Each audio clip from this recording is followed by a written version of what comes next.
वकिली क्षेत्रात येणाऱ्या नवीन वकिलांसाठी देशातील पहिल्या ॲडव्होकेट अकॅडमी आणि रिसर्च सेंटर महाराष्ट्रात सुरू करण्याचा निर्णय महायुती सरकारने घेतला आहे। त्याचं भूमिपूजन नुकतंच नवी मुंबईतील तळोजा येथे देवेंद्र फडणवीस यांच्या हस्ते पार पडलं।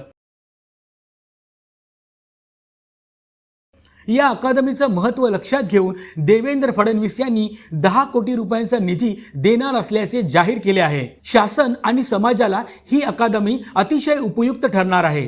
तसेच यामुळे न्यायदानाच्या क्षेत्रात उत्तम काम होईल।